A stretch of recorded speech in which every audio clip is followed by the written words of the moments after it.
Bismillahirrahmanirrahim. Al-yawma akmaltu lakum deenakum wa atmamtu alaykum ni'mati wa raditu lakumul islam deena. Ba'd a'udhu billahi minash shaitanir rajim. Bismillahirrahmanirrahim. Wa ma utitum minal ilmi illa qalila. Rabbi shrah li sadri wa yassir li amri wahlul 'uqdatam min lisani yafqahu qawli. Allahumma arinal haqqa haqqan warzuqna ittiba'ah wa arinal batila batilan warzuqna ijtinaba. Allahumma inni as'aluka ilman nafi'a wa rizqan tayyiba wa amalan mutaqabbala. Ameen ya Rabbul Alameen. Before I will start the presentation, there are 3 requests I have, so that we can really benefit from the presentation today. The first request is that every slide is about me, that I should focus myself, that the lesson in any nasiha, in any presentation is for me. I will not judge other people, on this presentation. Rather, I will focus on myself. Second request I have, my brothers and my sisters, try to see the bigger picture of everything I will say. Even if I am talking about children, that has a bigger picture. The same rule we can apply when it comes to husband and wife. Same rule we can apply when it comes to our relationship with extended family. Same rule we can apply most of the time when we are dealing with extended community. So this is the second request I have. The third request I have, everything we come across in this dunya is a question for you and me that we have to answer one day in front of Allah subhanahu wa ta'ala. Remember, nothing happens in this dunya randomly. Everything is well planned by Allah subhanahu wa ta'ala. So if you come across any friend, or if you happen to have, husband of some, and wife of some, or children, father of some, that is not random. All these are questions. Your wife is question for you. Your husband is question for you. Your children, your mal, your job, your friends. So remember, when we talk about things in this presentation, these are questions of life that we deal with. Today, my job is to inspire you to think out of box. One of the major problems we face as a ummah, that we have very tunnel vision. We don't see the bigger picture. We just go on the literal meaning of things, and we don't want to think right and left. The first message that we learn from the life of Prophet Muhammad sallallahu alaihi wasallam is that always see the bigger picture. Find out the reason why Allah subhanahu wa ta'ala has commanded you something. Why Prophet Muhammad sallallahu alaihi wasallam did what he did, there got to be a reason.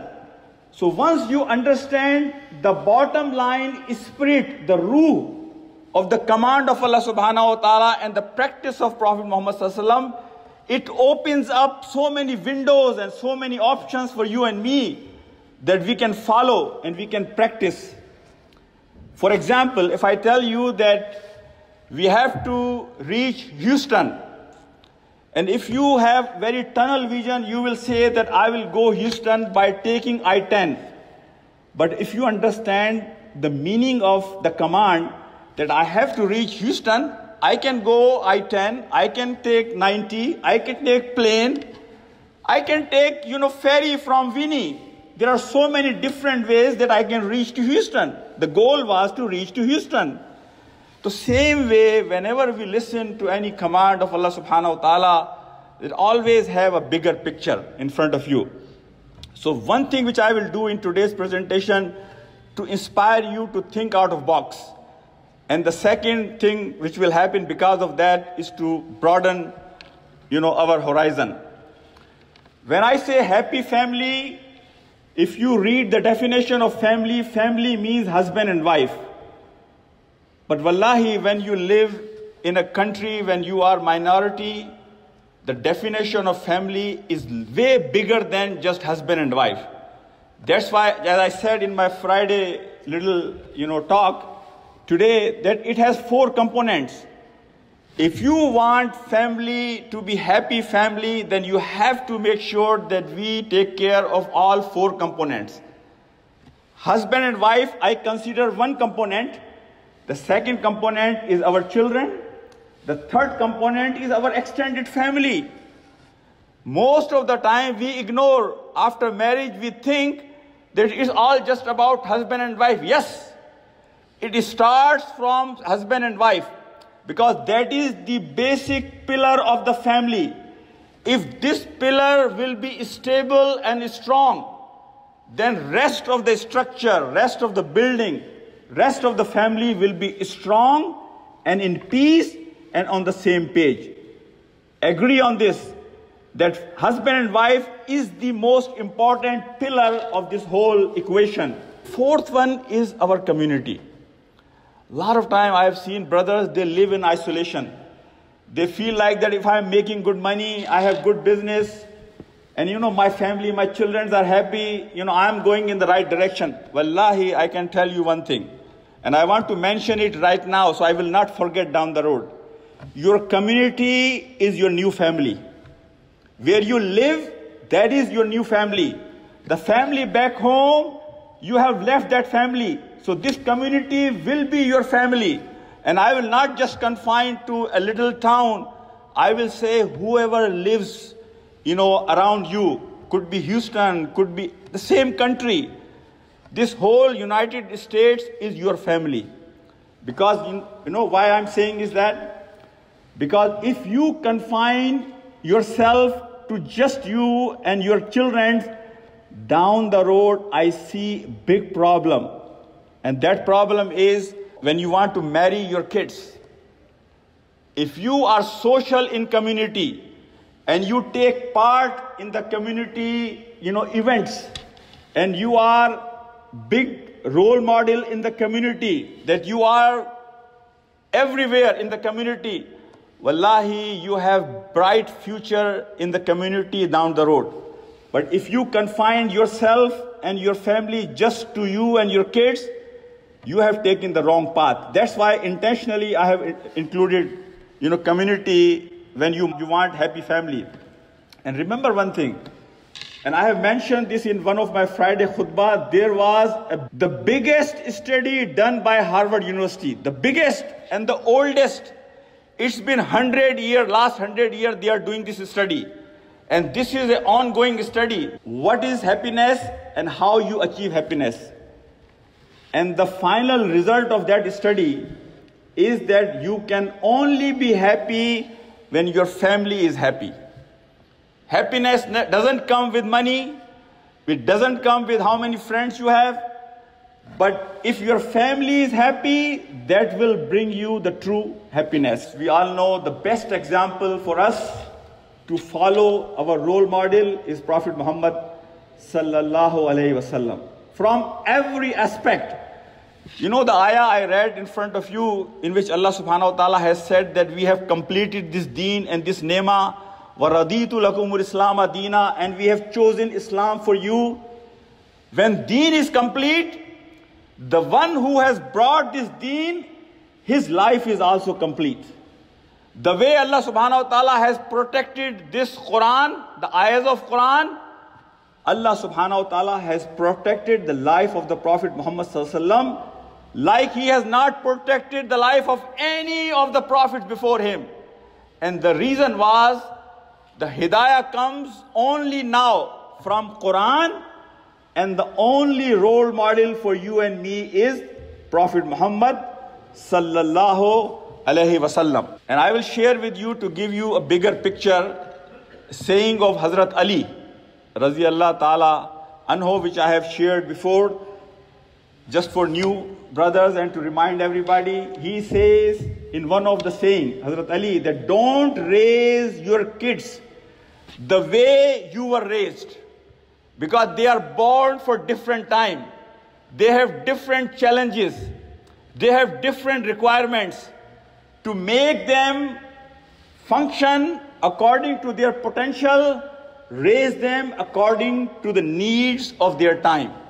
And this rule you can expand, as I said in the beginning, on all aspects of our life. The second thing which I will share with you, the famous saying of Hazrat Amr bin Alas, Raziyallahu Ta'ala Anhu. And he gives a bigger picture, that life is not just about marrying, life is not just about raising few kids, life is not just about making few dollars. Life has a bigger picture. There is a purpose in life. That's why Sayyid Qutb Shaheed Rahmatullah Alayh said, the people who don't understand the purpose of life, even they have lived 60 years, 70 years, 90 years, they are the biggest loser of this life. So Hazrat Amr bin Alas, one day he enters in his home and he sees his wife feeding his child. And he addresses to his wife, saying that don't feed this child like you are just feeding, any child. Rather, have the understanding that you are helping one abd of Allah subhanahu wa ta'ala, one slave of Allah subhanahu wa ta'ala, to help him grow. So one day when he will be a grown man or woman, he will serve Allah subhanahu wa ta'ala. He will do ibadah of Allah subhanahu wa ta'ala. He will fulfill the requirement of abd of Allah subhanahu wa ta'ala. So whatever he or she will do in his life or her life, that will become sadaqah jariyah for you. So he had given bigger picture to his wife. And this is just an introduction that I wanted to share with you. Handle your family with love, not with brain. When you work at your job place, you use your brain, your intellect, your mind. But if you will try to handle your family with your brain and mind, you will be the loser. Family should be handled out of love, mercy, courtesy, providing space, giving them room.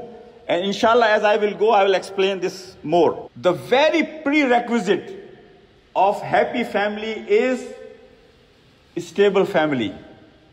A stable family means that everybody is on the same page. 95% of our family problems, 95%, I am not exaggerating, is because of unstable family. That family, husband and wife, they have issues. Or issues between husband and wife and extended family. From the wife's side family issues or husband side family's issues.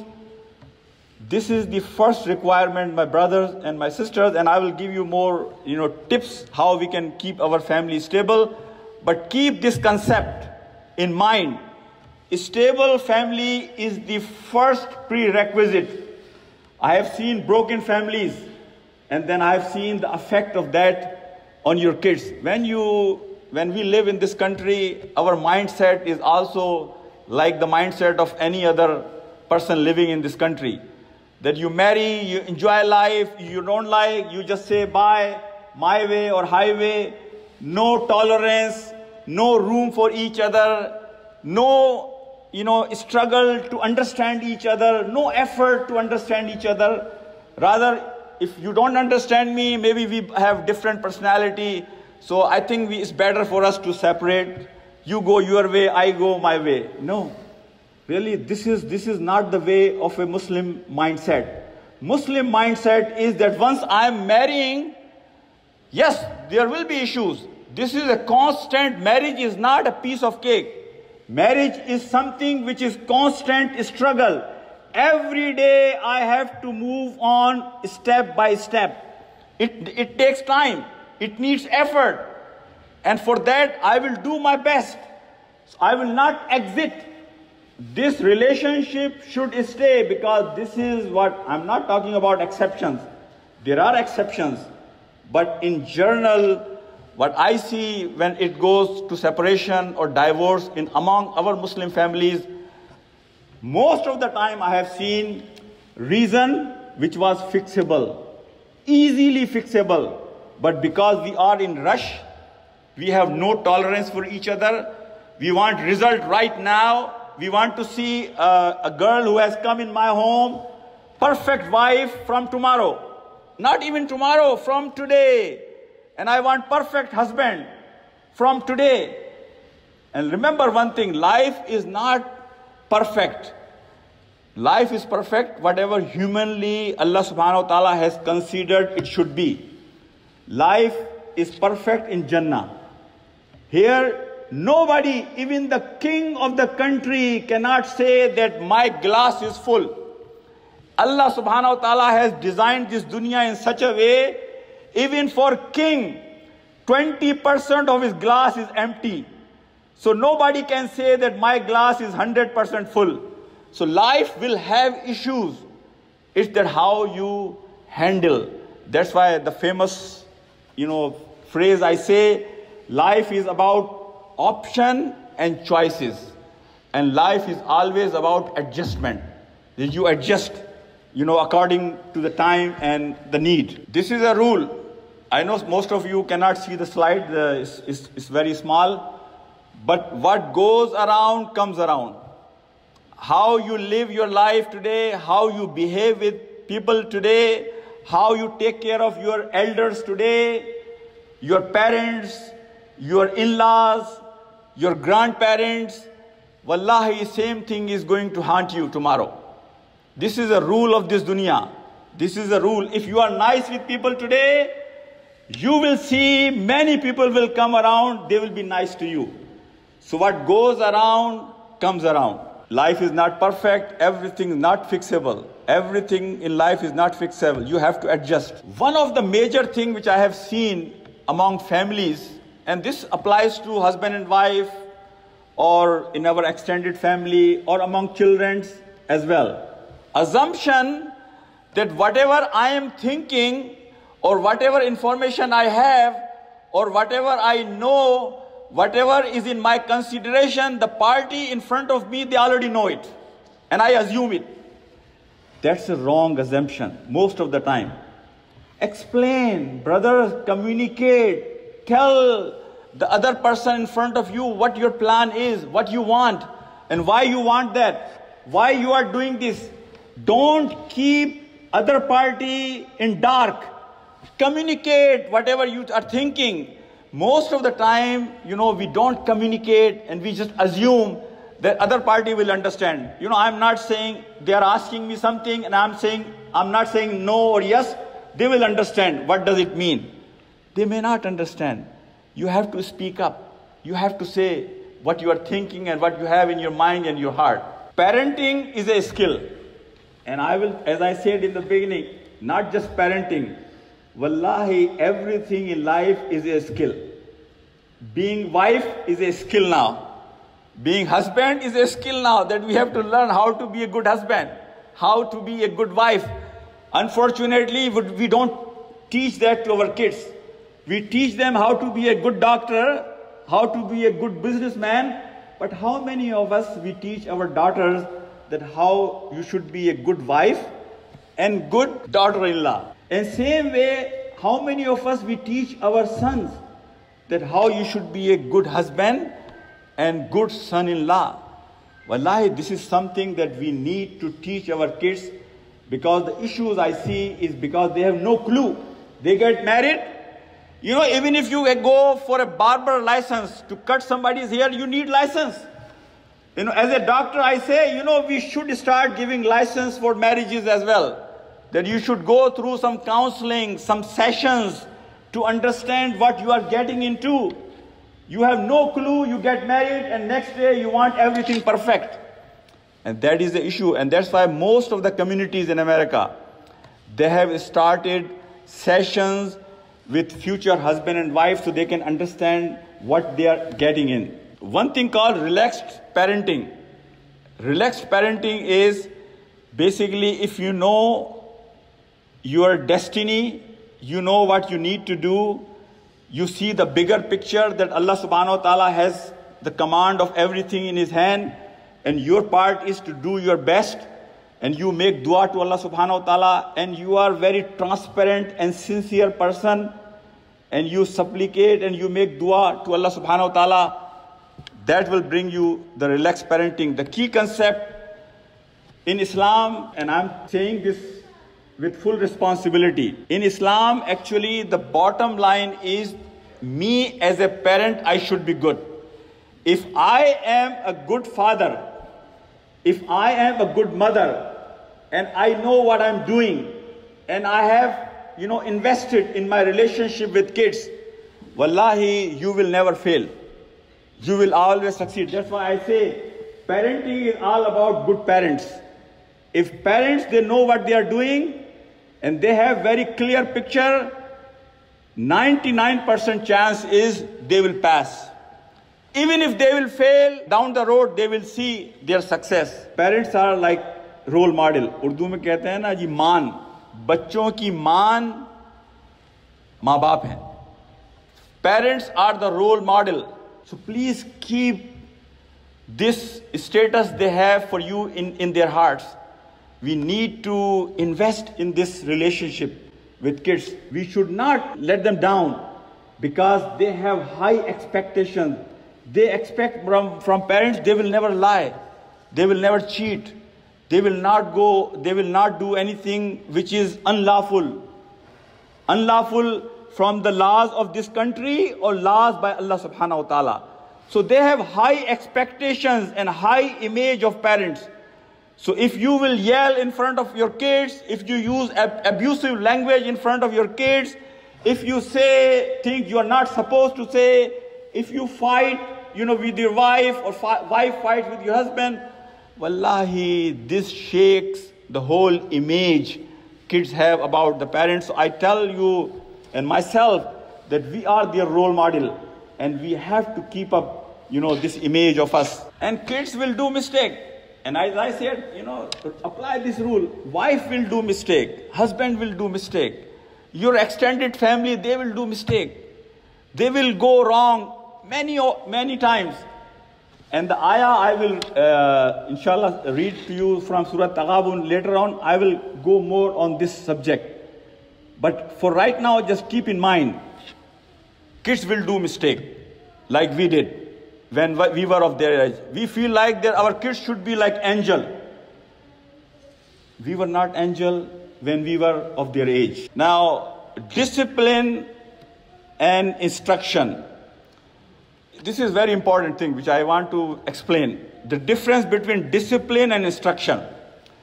Instruction is that you have given one command and then you are done. Only you want kids to follow that instruction, or wife has to follow that instruction, or husband has to follow that instruction. Discipline is that everybody has to follow that principle. Everybody has to follow that rule. If the rule is after 10 o'clock, there will be no internet in the house. If the rule is that the phone, the gadget of everybody will have no secret password. If the rule is that everybody will use internet or computer in public, where everybody can see inside your home, main living room, nobody in their privacy in their rooms will have access to internet. If this is a rule, then we should be the example for our kids, that everybody is following that rule. Even mama is following that rule. Even daddy is following that rule. So that is discipline. And discipline keeps happiness and family together, not just plain instructions. And this is to change the flavor to my teenager boys and girls. That if you feel like that you cannot introduce your friend to your parents, that means there is something wrong. So you better stay away from those friends. I will say again, if you feel like that you cannot introduce your friends with your parents, that means there is something wrong. So you should be very watchful and careful about those friends. And the second thing, if you are watching a screen, it applies to everybody. It applies to father, mother, brother, sister. If you are watching a screen and thought comes in your mind that if my father will know or if my wife will know that I have watched this, I will feel very bad. that means there is something wrong in watching that screen. Remember one thing, when there is nobody to watch you, Allah subhanahu wa ta'ala is there. The ayahs Sheikh has from Surah Hujurat, Sheikh has read, in Isha prayer, wallahi, those ayahs that Allah can see even if it's a dark black night and black mountain and there is a black ant under that mountain. Allah subhanahu wa ta'ala can see even that ant hiding there. So when you are in front of the screen, always have fear of Allah subhanahu wa ta'ala that He is watching, that nobody can hide. And that was one of the instruction of Hazrat Luqman to his son, that if you want to do sin, go and find a place where Allah cannot see you. If you can find that place, then go and do the sin. One of the problem which I want to say here is that our problem, it's a universal problem. Not America, it's Pakistan, wherever you go. Knowledge by memory. There is no concept now. Knowledge with tarbiyah. Knowledge with understanding the concept. One time, Sayyid Abul Ala Maududi Rahmatullah Alayh, he went to one university to teach the class. And he said to the class, I am not going to teach you the book. Rather, I am going to teach you the subject. Because book will limit your knowledge and information. But if I give you the concepts, as I said, the concepts, understanding, it will broaden your horizon. It will give you more options. One of the major problems we see as a ummah, in our scholars, in our religious people, in our worldly education today, is ilm, education just by memory. And because of that, really we don't see the effect of education. We have more universities, we have more PhDs, we have more doctors, but we have more darkness in this world. If I ask you a question, what you think the world 100 years ago was better or today? I think 100% of you will say the world 100 years ago was better than today. People were more civilized, more loving, more caring. They have discussion from heart to heart. There was more understanding of each other. And that was because the ilm, the knowledge was not just by memorization, rather by tarbiyah. So this is one of the things which we see in our education system. And unfortunately, the first nursery for children is our home. And our homes are not providing that nursery. The reason is we want to have better standard of life. For better standard of life, you need more money. To have more money, you want husband to work and wife to work. They both have to go out. And I can tell you this, that if you can do 3 things for your child from very early age, and remember one thing, kids learn maximum when they are in the age they don't know how to learn things. Our brain has 2 parts, shaur and la shaur, conscious and unconscious. When you are a young child, that is the peak time for you to learn. Without knowing things, unconsciously, whatever you see, it goes in your unconscious brain, becomes part of your personality, becomes part of your behavior, becomes part of you, who you are.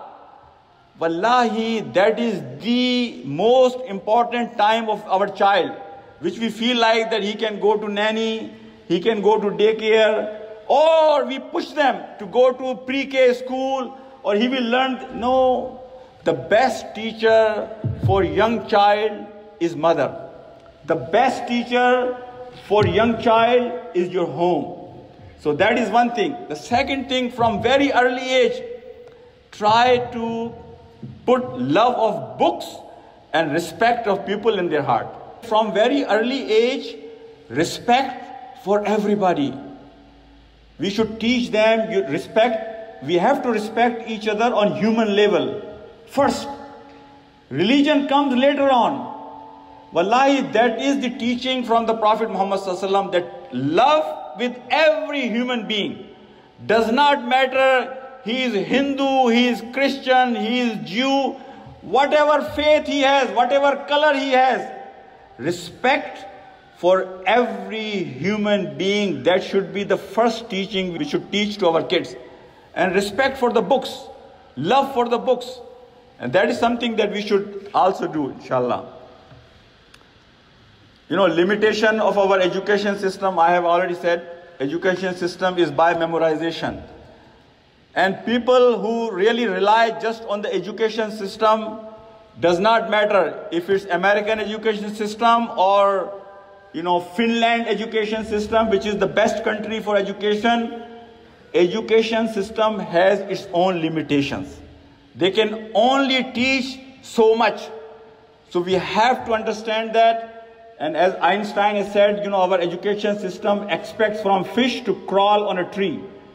And same way, this education system does not teach our kids exactly and everything they need to live their very good, functional, practical life in this dunya. So we have to understand that. Don't expect that school is going to take care of everything. Now this is one slide which I love this slide. Actually, in Karachi, we did a very big program. We gathered almost 1,000 parents. And this presentation originally I did for those parents. One of the problem our education system is, and we are very proud of our education system, is to prepare labor, employment mindset. They are very good in, creating and developing employees and employee mentality. Employee mentality is, I call it manager or leader. Manager is somebody that you give him something and you say, now manage these limited resources, limited people I have given you, you manage it. Leader is that whatever resources you give him, he is thinking how I can double and triple and quadruple in so many years and so many months. If you give him human resource of 10, he wants to see that how I can multiply this. And this is not just confined to human resource and money, it's for everything. Leader sees a bigger picture, even from religious perspective. He will not just confine himself, going for salah and reading a little bit of Quran. No, he will think what more I can do to get the closeness of Allah subhanahu wa ta'ala. What else I can do so that I will qualify on that day to be with Prophet Muhammad sallallahu alaihi wasallam and Shuhada and Salihin. So he will always see the bigger picture of everything in life. And that is that our education system is not really equipped with that. So I'm just giving you this understanding, inshallah. Now, these are few prerequisites I have. Investing in your child. Most of the parents I have seen, they complain, my child is not listening to me. My child doesn't behave the way I want them to, I expect them to behave. My child is not doing what I want or expect from him to do. The reason is that I ask you that how much really you have invested in your child. I hardly see, yes, there are exceptions to this rule. But if you have invested in your child, invested means quality time, love. I said not sympathy, empathy. Empathy means that you really get involved in everything of their life. You are with them whenever they need you. And I always tell, and people sometimes they laugh, your child does not need BMW or Mercedes or big house. He need you. He need your attention. He need your love. He need your time. So most of the time, and I will share with you later on, that we think that, I'm bringing good food on table. I have given them comfortable house and very good car to ride. I am a good successful father and I am good successful mother. Mother is working, father is working. They pick up the child. I feel sorry for those kids when I go after Fajr to my home. And my son was with me other day, so I was showing him, look at this. Early in the morning when all kids are sleeping, this little baby is going to a nanny house or babysitter. You will see the traffic on babysitting houses. So wallahi, we need to invest in our child. Everything you do for your child, from changing diaper to feeding him, or taking him for a ride, or spending, and exchanging few smiles from very early age, we call in our terminology emotional deposit. Emotional deposit you do in the life of your child. And that pays off as life, moves further. Keeping them in the loop. And this applies to not just kids, husband and wife, extended family.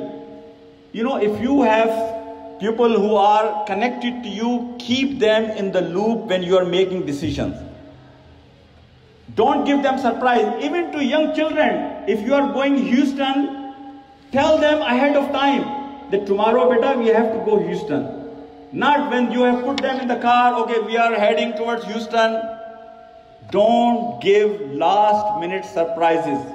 Rather, keep your kids, your family in the loop when it's a consultation time. Because when you talk to them, when you communicate, when you consult, when you keep them in the loop, everybody feels better and good, and they feel like they have the value.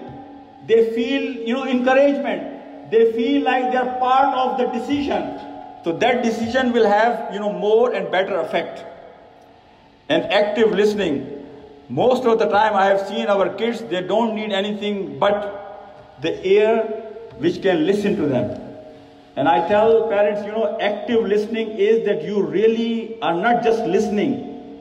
You are not only listening, you are trying to understand, and you are participating what your child is saying. Please teach your child politeness, because this is something, it will help them long way in their life. And for that, then I have to be polite, and my wife has to be polite. Politeness is something which really is a skill that we can teach to ourselves and our family as well. And how to sacrifice for others. This modernity and modernism, jadidiyat, one of the drawback of this is that everybody has become self-centered. I have to just think about me and my immediate family, and not anybody else. So this is something that how to even for little children, if they are fighting with each other about something, don't tell your child, I will buy you the same thing tomorrow. No. Teach them how to sacrifice for your child from very young age. This is your turn now. This is turn of your sister. So please, try to teach kids even from their early age how to sacrifice for each other. Importance of relationship, family. This is for extended family. You have to teach your kids that family is important. If they see you, that you take care of your grandparents or your parents, you care about your brothers and sisters, you call them, you get worried about them, you want to make sure they are safe, they are okay, they are happy. If your children will witness that, same thing they will do in their life, and they will understand the importance of relationship. So this we have to teach our kids. Self-initiation. We should allow our kids, and I will share this inshallah a little bit more down the road. One of our problem is over-supervision, over-instruction. So that causes a problem which I will talk inshallah later on. Increase their exposure. Exposure from all dimensions. Let them sit with elders. Take them out. Kids, they learn no matter what they are doing in their life. When they are playing, they are learning. When they are breaking something, they are learning. Maulana Maududi Rahmatullah Alayhi one time asked his friend to bring your child. And he, of course, taking his child to Maulana Maududi Rahmatullah Alayhi, so he taught his child, please, we are going to Maulana Maududi. He's a very respectful person. Don't make any noise. Just go and sit down, say salam. when he came, and Maulana Modi and children were with him, and they sat down after salam. Maulana asked this man, I asked you to bring your children. He said, Maulana, these are my children. तो मौलाना उर्दू में कहा, मौलाना ये तो तुम्हारे बुजुर्ग लगते हैं मुझे. They don't look like children, they look like your elders. Child is supposed to make little noise. Child is supposed to jump around. Child is supposed to make little noise. You know, and wallahi, as a pediatrician, I can tell you, the kids who make, I'm not saying that we should not discipline them, but this is not a negative for a child. In one of the Turkish mosques, there was a saying that if you don't hear the noise of kids, then be worried about your future generation. Our future generation should be in the masjid, no matter what they do, no matter if they make little noise, because they don't have any other place to go and find refuge. They don't have any place other than masjid to go and learn deen. So please tolerate them. If they make little noise, it's okay.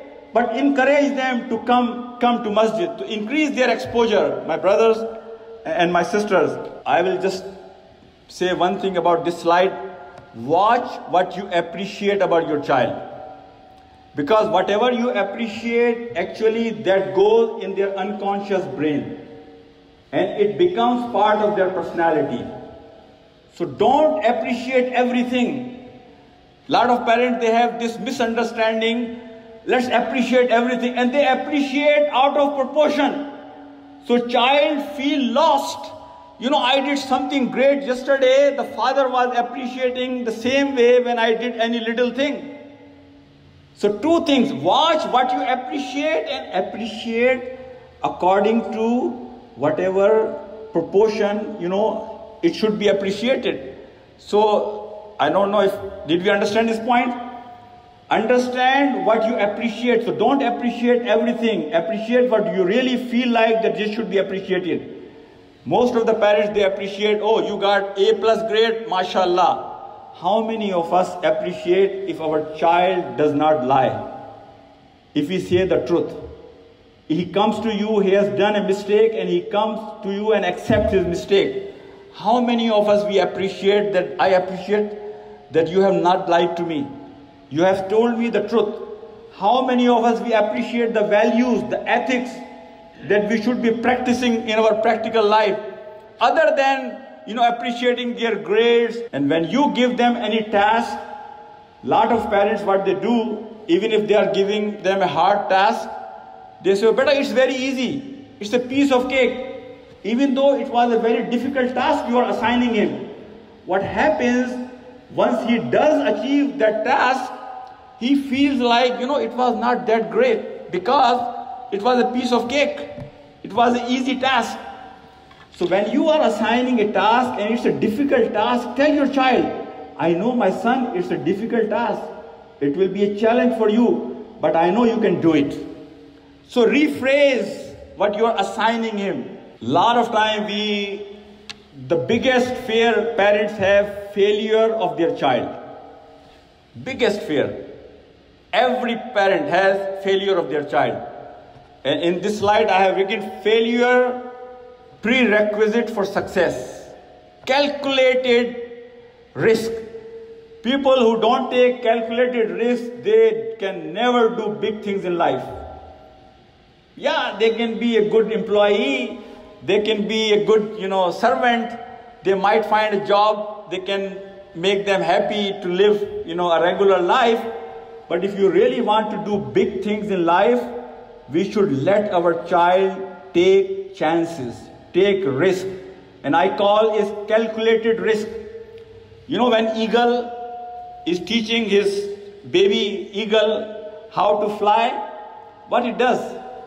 It takes the baby eagle up on the sky and drops him or her from there, from top, and it let it fall up until the baby eagle is about to touch the ground, and then the mother will come and will take over the flight and will save the child.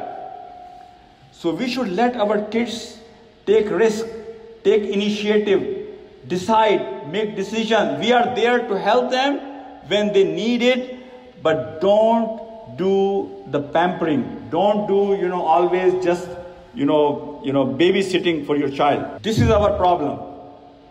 And I have written, this is our three problem, and then I will share with you in the next slide what Quran says. Overprotection, over-instruction, over-supervision. This is a common problem we see in our homes. And what happens, it kills their confidence, self-initiation, growth of potential. Overprotection, over-supervision, over-instruction, don't do this, don't do that. If you go there, check this, check that, check this, call me, do this. Give him some room. Give him some space. He will do mistake. He will learn. Wallahi, by mistake, whatever he will learn, you will not be able to teach him in 10 years. What Quran says, and this is the most beautiful slide I have. And this slide teaches you and me the basic principle that how really we can have a happy family. When it comes to the relationship between husband and wife, when it talks about your relationship with your kids, relationship with extended family and community. And I have highlighted, this is ayah from Surah Taghabun, in which Allah subhanahu wa ta'ala says, وَإِن تَعْفُوا وَتَصْفَوْا وَتَغْفِرُوا فَإِنَّ اللَّهَ غَفُورٌ رَحِيمٌ. Beautiful. That for family, when you are dealing with family, or your kids, your wife or husband, pardon them, forgive them. Sometimes you have to let things go. And then overlook. You don't want to know everything about your home. You don't want to know everything about your child. You don't have to go and look under his bed, what's hiding. So try to give your child some room. Same thing applies when a husband and wife relationship. You don't want to know everything, my brothers and my sisters, to overlook certain things. Your child has respect for you. If he has done some mistake in front of you and he sees that my father might have seen him, so he is trying to feel very bad from inside. You don't have to go and expose him. You don't have to go and confront him. That's why you ignore it. There are many things in life that we can teach a lesson to our child by ignoring it. Not necessary that everything we have to confront. And then Allah subhanahu wa ta'ala says, cover up. There are certain mistakes that we all do. We want to cover up those mistakes.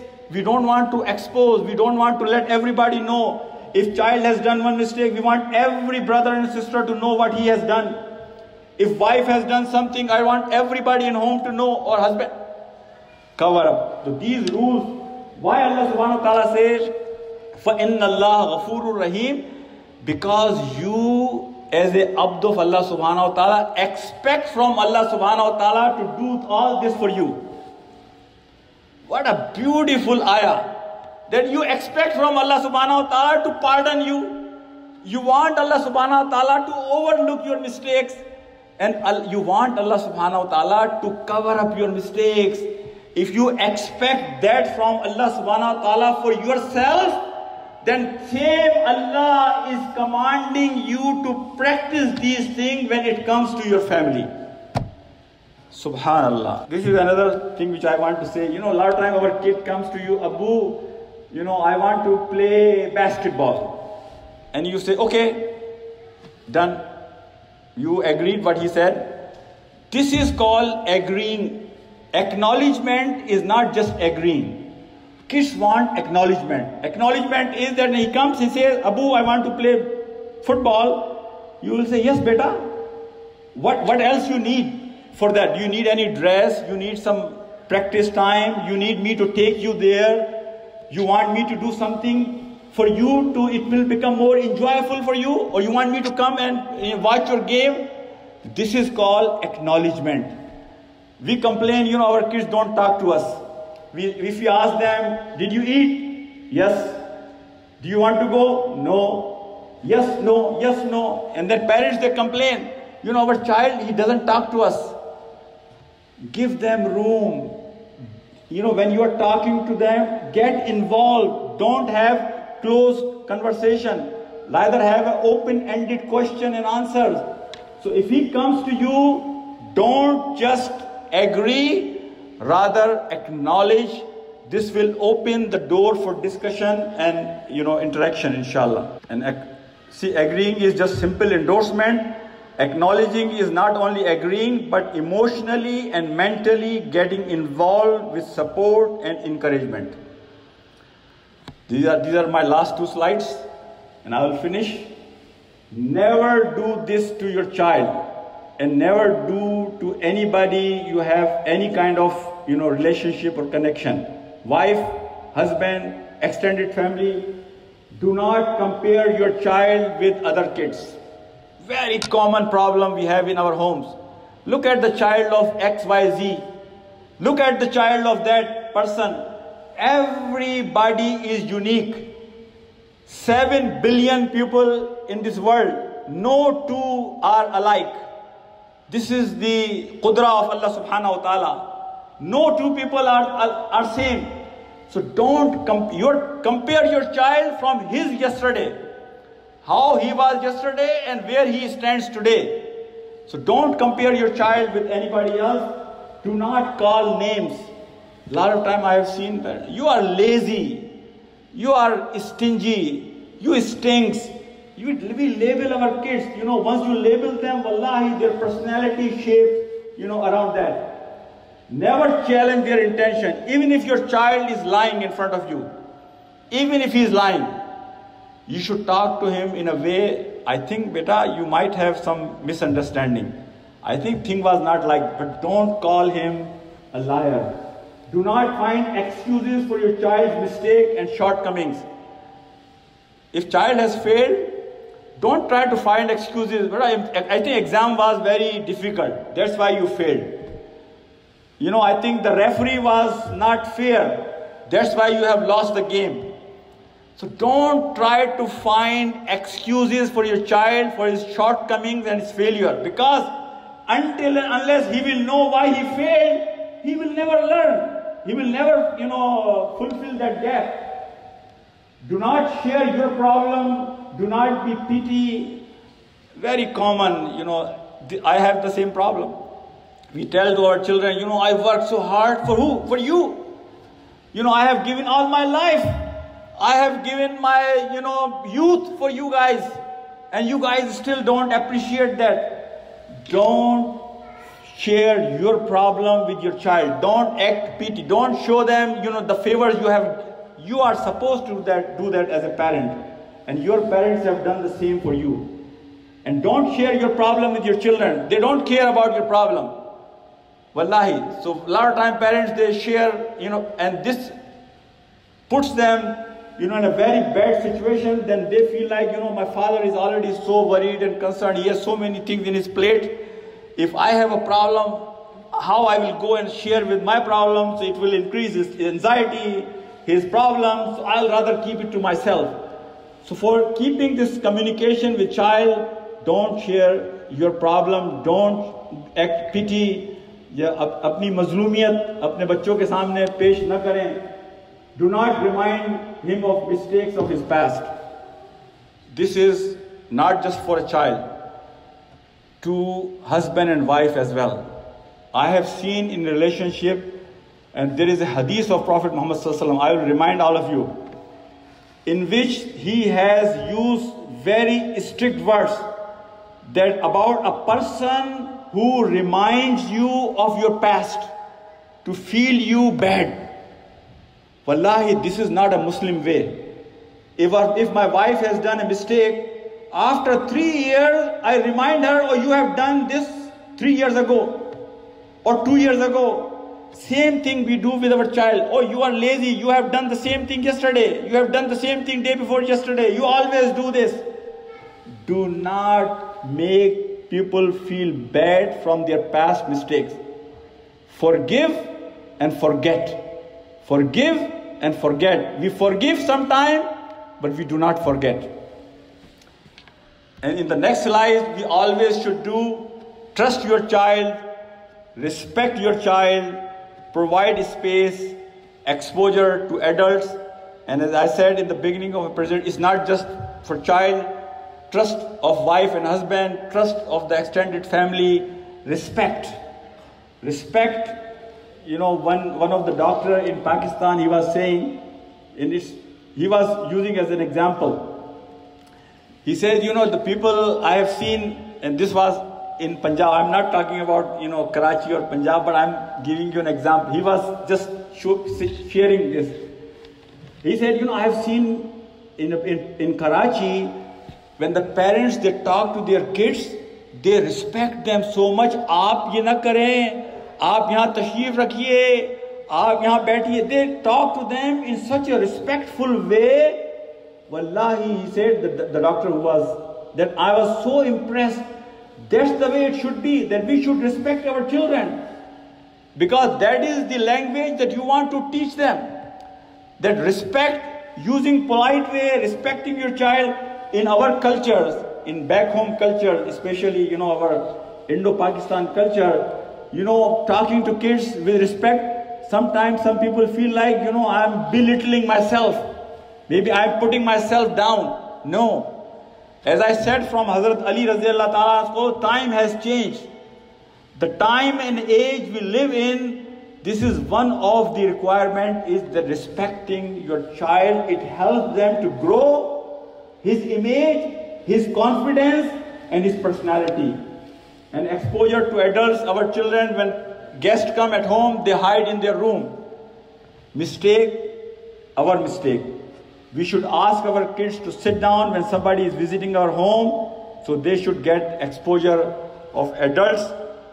In the last, I will say, your hard work will never be wasted.